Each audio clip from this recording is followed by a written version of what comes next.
Hey guys, Jenna here, and I'm going to talk this week about something I get questioned about all the time, and that's the costs of building a tiny house. So let's break it down.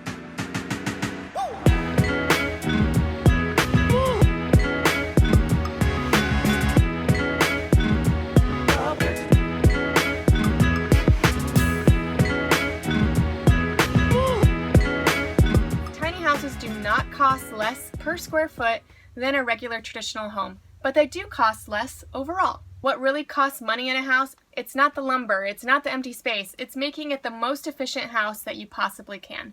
And tiny houses are efficient. And not only that, the appliances cost more in most cases than a traditional home for a couple of reasons. Think like Batman's gadgets. Are they small? Yes. Are they efficient? Yes. Okay, they're probably expensive. Now that I've got on my spiel, let's talk about the most expensive items in my tiny house. At the top of the list is the trailer. It's important to have a good foundation. I knew I was going to travel with my tiny house and I want it to last a really long time, so I spent money on my tiny house trailer. I had no problem doing that. I have one of the first Tumbleweed trailers. There are a lot of different companies now that make trailers specifically for tiny houses. Sure, if you have the skill set, you can refurbish an old trailer and save a lot of money, but what you won't save is a lot of time. I didn't have the skill set, and I was willing to pay for the peace of mind that my tiny house was not going to slip off the trailer or break down the first couple miles going down the road. Up to you, but worth it to me to spend money on the foundation of my house. The second most expensive thing in my tiny house is my wood stove. You can actually see the pipe right behind me. I wanted to be able to live in my tiny house in cold climates and heat it without wasting a lot of energy. And again, my wood stove is super efficient. It doesn't take oxygen from the inside of my house. Instead, it takes it from the outside. That was really important to me. It's made of stainless steel, so it's lightweight, and it doesn't take up as much space as a traditional wood stove. Now, all of those things mean it's more expensive than a regular wood stove. But for me, it was worth the cost. The third most expensive thing in my tiny house was the windows and skylights. I have 14 windows and 2 skylights in 165 square feet. That's a lot of glass. Now I have double pane, tempered glass, high elevation windows, and almost all of them open. They're also custom size, which means they cost more than regular windows. If you can build your tiny house with standard size windows, you're going to save a lot of money.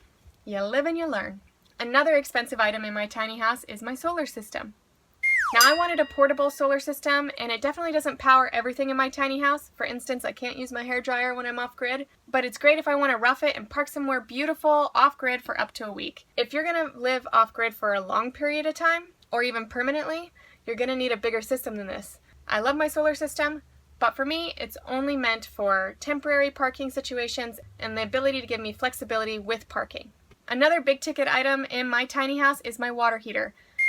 My water heater is a propane tankless water heater. It meant that I could have unlimited amounts of hot water. In a tiny house, you can't really have a huge tank like you would in a regular home, so tankless was the way to go in my mind. Otherwise, you're dealing with maybe a 10 or 15 gallon hot water heater.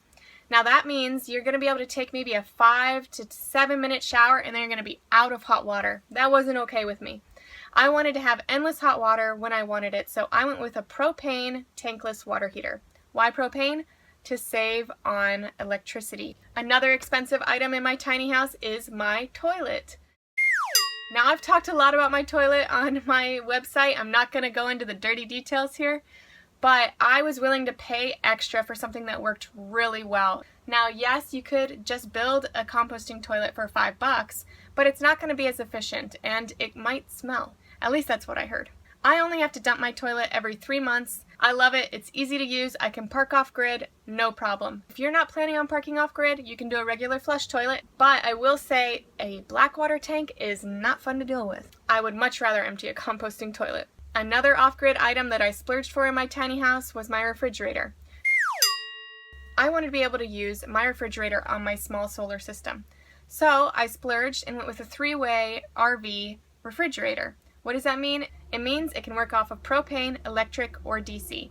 Little things add up in a tiny house as well. For instance, my hardwood floors. It's a small space, so altogether it doesn't cost a lot to put nice flooring inside of a tiny house. The difference between the cheapest stuff and the most expensive stuff was really only $100. So I splurged and spent the extra $100 and got the nicest hardwood floors I could find. Now when you do that in everything in the tiny house, it all adds up.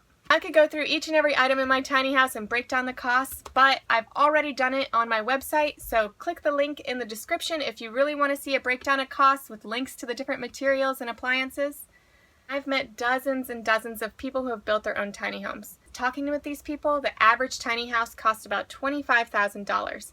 Now my tiny house costs a little bit more than that. It costs about $30,000 because I have a lot of off-grid appliances and I spent more on each item to make sure I had the highest quality possible. Still, a $30,000 home, that's pretty cheap.